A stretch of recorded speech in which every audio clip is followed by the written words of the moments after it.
Olá, eu quero convidar você a ler comigo o que escreveu o apóstolo Paulo numa carta aos Romanos, no capítulo 6, o versículo 23. Se você tiver uma Bíblia, acompanhe, se não, preste atenção, é apenas um versículo que eu quero compartilhar com você nessa mensagem breve. Diz assim: porque o salário do pecado é a morte, mas o dom gratuito de Deus é a vida eterna em Cristo Jesus, nosso Senhor. O apóstolo Paulo, nessa carta aos Romanos, fala muito sobre a condição do homem. E falando sobre a condição do homem, ele aponta uma condição que, por sua própria natureza, é desesperadora. Mas o apóstolo Paulo, da mesma maneira, ele também apresenta a solução de Deus para o problema do homem. É difícil para o homem moderno, o homem contemporâneo, muitas vezes reconhecer que ele tem um problema. Eu não sei, evidentemente, qual é a sua condição pessoal, mas nós vivemos uma sociedade que nos estimula a parecermos sempre muito bem na nossa vida. A gente pode dizer que vivemos uma sociedade que quer fazer com que a gente transpareça uma vida instagramável. Você já percebeu o quanto nas redes sociais, nesse momento agora o Instagram, é aquela vida perfeita? Todo mundo é bonito, todo mundo é fitness, inclusive, todo mundo mora numa casa muito boa, todo mundo é muito feliz no seu emprego, todo mundo é muito feliz nas suas relações. Nós não falamos dos nossos problemas ou nós não queremos trazer a realidade dos nossos problemas, porque isso seria um sinônimo de fracasso e a sociedade pede que a gente viva uma vida de sucesso. Você sabe, e eu sei, quanto a vida das pessoas, na prática, muitas vezes não é aquilo que elas tentam transparecer nas redes sociais, ou na maioria das vezes a vida não é a mesma coisa. Não sei se esse é o seu costume. As pessoas hoje, até mesmo dentro da igreja, têm uma preocupação de transparecer um êxito, um sucesso e uma espiritualidade através das redes sociais.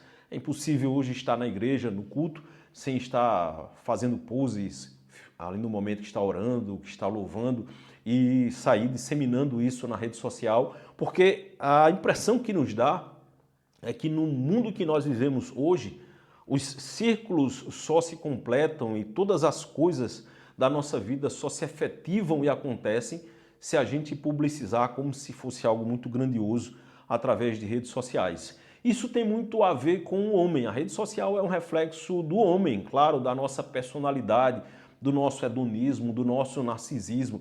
E as pessoas muitas vezes não querem mostrar nenhum tipo de fraqueza. Mas quando você coloca a cabeça no travesseiro à noite, quando chega a hora que é você e você os seus pensamentos, você e a sua consciência, você muitas vezes e esse vazio que assola o coração do homem. Aí, no silêncio da noite, a realidade bate dura à porta. E eu quero trazer para você uma mensagem rápida, objetiva, mas uma mensagem extremamente importante, essencial para a sua vida. A partir desse texto que eu li em Romanos, eu quero trazer duas notícias para você. Uma muito ruim e uma muito boa. Eu não vou dar a você o direito de escolher entre a má notícia e a boa notícia, qual você quer primeiro. Eu vou dar primeiro a má notícia. E a má notícia está muito clara no texto. A parte A desse versículo diz: porque o salário do pecado é a morte. Eu quero dizer para você que você terá como pago, como salário, como recompensa da vida que você tem vivido, a morte. E não é apenas a morte física. Muito embora que há algo aqui que é importante. Você pode discordar da mensagem do Evangelho.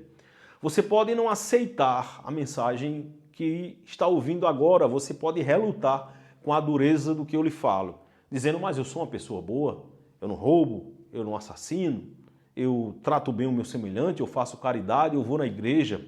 Eu quero dizer para você que você pode lutar o quanto você quiser. Você pode dizer, eu não acredito em vida após a morte, portanto eu não acredito em vida eterna. Mas de uma coisa você não pode duvidar. Dizem que é inclusive a única certeza que o homem tem. Você vai morrer. Você está condenado a morrer. Quantos anos você tem? Quanto tempo ainda lhe resta? Pois é, o seu tempo está acabando. A vida é muito breve. A vida é extremamente breve.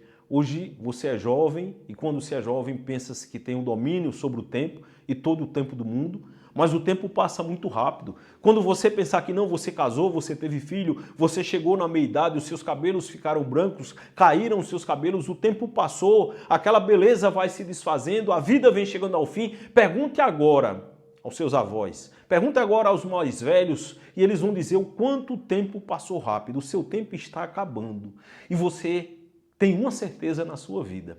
Você não pode fugir dessa certeza. Nem mesmo hoje o homem mais importante da face da terra, a maior figura religiosa, a maior figura financeira, o maior governante do mundo, ele não tem nenhuma esperança em se livrar da morte. Tudo vai acabar. O homem vai morrer. O homem vai para debaixo da terra. O mundo vai continuar funcionando sem você. O seu tempo está acabando, você está fadado a morrer e essa é uma certeza. E aí você diz, olha, mas todo mundo vai morrer. Os religiosos também vão morrer, os cristãos também morrem. É verdade. Mas eu quero dizer para você que nós temos a convicção de que a morte não é o fim, porque é assim que a palavra de Deus nos ensina. Nós somos chamados para a eternidade. Você foi chamado para a eternidade. E quando o apóstolo Paulo diz que o salário do pecado é a morte, ele não está falando apenas dessa morte física que todos vamos enfrentar. Ele está falando dessa morte eterna. A morte eterna é aquilo que os homens chamam, no geral, a sociedade chama, a igreja chama do inferno, porque o inferno, acredite, ele é real. Ah, mas eu não quero acreditar que um Deus bom vai condenar o homem ao inferno. Deus não condenou ninguém ao inferno. É o homem que vai, por suas próprias escolhas, por seus próprios atos. O homem que, nesse tempo curto, nesse lapso curto da sua existência, ele prefere viver para si, para os seus prazeres, para as suas vontades, para a sua arrogância, para o seu querer, para o seu pecado e não para esse Deus que o chama hoje. É o homem que escolhe o destino para onde vai dar os seus passos finais. E eu quero dizer para você que são as suas escolhas. A responsabilidade é sua. Eu não vou fazer aqui uma discussão sobre temas teológicos em relação à salvação, não. Eu só quero dizer para você que seja qual for a linha de teologia que hoje ou amanhã você vier a crer, a responsabilidade pelos seus atos e as consequências deles é sua. O salário do pecado é a morte. Todos os homens são pecadores. Todos os homens são pecadores e o salário do pecado é a morte, porque nós aprendemos que Deus é santo e a santidade de Deus significa uma perfeição absoluta que jamais pode conviver com o pecado. Não adianta você achar que por oferendas, que por atos religiosos, que por promessas, que por votos, que pelo local onde você vai no domingo ou na terça-feira à noite, por tradições religiosas, você vai alcançar o benefício da graça e da salvação. A graça de Deus não se compra. A salvação da morte não se compra. Cada vez que você acha que um ato seu, que uma ação sua vai lhe garantir a salvação, você está dando um passo a mais para a perdição eterna. Porque todas as vezes que o homem se acha tão arrogante de pensar que se ele for bom, entre aspas, que se ele buscar fazer justiça, que se ele buscar fazer as coisas certas, isso vai salvar a sua alma, ele está renegando a graça de Cristo, ele está dizendo não. Eu quero trazer para você uma péssima notícia. Você vai morrer amanhã, você vai morrer depois da manhã, você vai morrer daqui a alguns anos, mas você vai morrer e essa morte não é tudo. Vem o pior depois, é ser separado de Deus por toda a eternidade. Eu pergunto a você, você quer arriscar isso? Você quer, por uma arrogância intelectual, por uma tradição religiosa, você está disposto a arriscar a sua eternidade? Você faria algo para arriscar hoje a sua integridade física, algo grave? Se alguém amarrasse uma corda de um prédio ao outro, você atravessaria? Você faria algum tipo de loucura, colocando a sua integridade física em risco? E por que você coloca a sua alma em risco? Se a sua alma for eterna, vamos colocar no condicionante, você está disposto a arriscar a sua eternidade por conta das suas concepções sobre o que é verdadeiro ou falso? Eu quero lhe convidar a se render hoje perante os pés do Senhor, a depositar perante Cristo toda a sua arrogância, no sentido daquilo que você acredita como verdade absoluta, de achar que você entende, domina e controla todas as coisas, e colocar aos pés de Cristo, e com isso receber a segunda notícia que eu quero lhe dar. Porque essa mensagem não é uma mensagem de perda, de perdição, de morte. Essa mensagem não é uma mensagem de condenação. Essa mensagem não é para ser uma mensagem trágica. Porque eu disse a você que há duas notícias para eu lhe dar. E a notícia que eu quero lhe dar, a segunda notícia, é a notícia extremamente boa.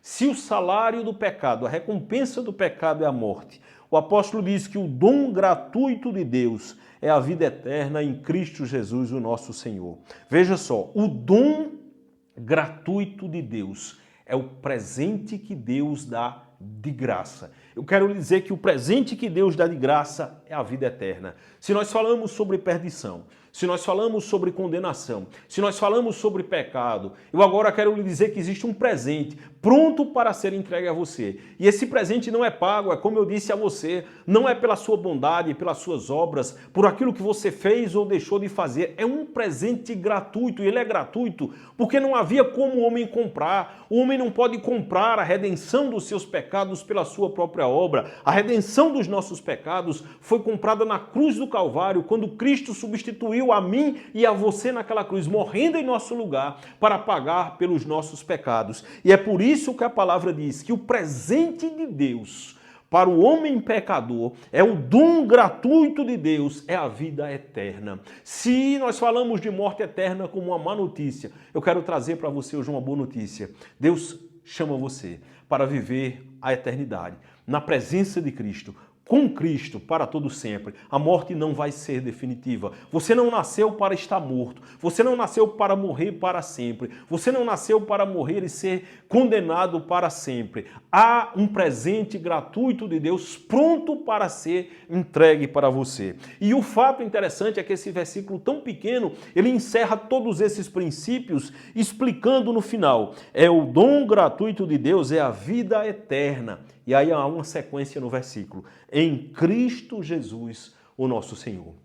Se você deixa de depositar a sua fé, a sua perspectiva de salvação em você mesmo, nas suas boas obras, que são uma consequência, quando a gente está em Cristo, a gente precisa agir de uma maneira devida e uma maneira que seja equivalente à vida de um cristão. Mas se você deixa de crer que isso vai salvá-lo, se você põe de lado a arrogância de achar que você mesmo pode se salvar, mas se você deposita a sua fé em religiões, em personagens religiosos, em idolatrias de qualquer natureza, seja a igrejas, a lideranças, a pessoas que já morreram, se a sua fé não é em Cristo, você continua na parte ruim da notícia. Você continuará morrendo, porque só em Jesus há salvação. Jesus Cristo é Deus. Jesus Cristo é Filho de Deus. O homem, a humanidade, afastou-se de Deus por conta do pecado. E o pecado é uma doença incurável para o homem, porque separa o homem de Deus, torna o homem inimigo de Deus. Deus providenciou a solução para isso, mandando Cristo vir morrer na cruz. Quando Cristo morreu na cruz do Calvário, ali, ele morreu, ele ressuscitou e a sua morte e ressurreição assegurou para você, para mim, a vida eterna. Ele tomou o seu lugar, ele substituiu você na morte para que você pudesse alcançar com ele a vida. Cristo morreu, ressuscitou ao terceiro dia para que você também possa ressuscitar para viver com ele a eternidade. Só há salvação em Jesus, não há outro nome, não há outra pessoa, apenas em Jesus. A salvação é de graça, pela obra que ele fez. Ele está entregando a você essa salvação para a eternidade, porque Deus decidiu, na sua graça, na sua soberania, que iria resgatar você da morte e do pecado. E é em Cristo, através da cruz, que você pode se reconciliar com o Senhor. A palavra de Deus diz que se alguém está em Cristo, nova criatura ou nova criação é. As coisas velhas já passaram, eis que tudo se fez novo. Você pode até dizer, olha, ao contrário dessas pessoas que você citou, eu não acredito nas minhas boas obras porque eu sou mau, eu sou pecador. Se você reconhece o seu pecado, eu quero dizer para você que Deus tem uma vida nova para você, uma novidade de vida. Que aconteça o que tem acontecido até hoje na sua vida, há perdão para você, a salvação para você. Deus tem um plano na sua vida. A morte de Cristo na cruz foi para te salvar. Não importa o que aconteceu na sua vida até hoje. Você pode inclusive estar preso em um cárcere. Você pode até passar o resto da vida pagando pelos seus erros, porque as consequências dos seus atos neste mundo, elas serão sentidas. Mas eu quero dizer que até um ladrão, um homem mau que estava na cruz do Calvário, não era um ladrãozinho qualquer que estava na cruz do Calvário, quando ele confessou a Cristo nos seus momentos finais, dizendo, Senhor, lembra-te de mim quando entrares no teu reino. Cristo, diante da fé daquele homem, disse, em verdade eu te digo, que ainda hoje estarás comigo no paraíso. Não importa, se você é bom, não deposite, ou se você se acha bom, até que você seja realmente uma boa pessoa, saiba que a sua bondade não vai salvá-lo da má notícia. Se você é bem ruinzinho, se você é mau, se você tem uma vida suja, uma vida de uma história pesada, saiba também que há sim esperança para você, porque Cristo morreu pelos nossos pecados. Receba a má notícia, mas não deixe que a má notícia lhe sucumba. Aceite a boa notícia. Aceite esse presente que Deus tem para a sua vida, a salvação através de Cristo Jesus. E você pode estar se perguntando, eu não sei como fazer isso. Sabe, você vai saber, porque Deus, o próprio Deus, vai colocar essa fé no seu coração. O primeiro passo é confessar que só Jesus Cristo é o Senhor. É confessar que só em Jesus há salvação. E eu quero orar pela sua vida. Uma oração breve. Se você puder, faça essa oração comigo. Senhor, meu Deus e meu Pai, alcança esse coração que ouve hoje a Tua palavra. Transforma essa vida pela Tua palavra. Tira essa pessoa da má notícia e traz essa pessoa para a boa notícia. Senhor, que essa pessoa possa conhecer a Tua palavra, que essa pessoa possa Te conhecer em espírito e em verdade, que a graça de Cristo possa alcançar e transformar a sua vida, trazer salvação para os seus pecados. Ó Deus, eu Te peço nesse momento, em nome de Jesus, e em nome de Jesus. Amém. E se você quer receber Jesus Cristo publicamente como Senhor e Salvador, diga assim, Senhor, me recebe como Teu Filho, por Cristo Jesus. Eu não mereço, eu sou pecador, mas eu reconheço Jesus como Salvador e Senhor, único Senhor e Salvador da minha vida. Me ensina a caminhar nos Teus caminhos, me faz viver conforme a Tua vontade para sempre. Em nome de Jesus e em nome de Jesus. Amém.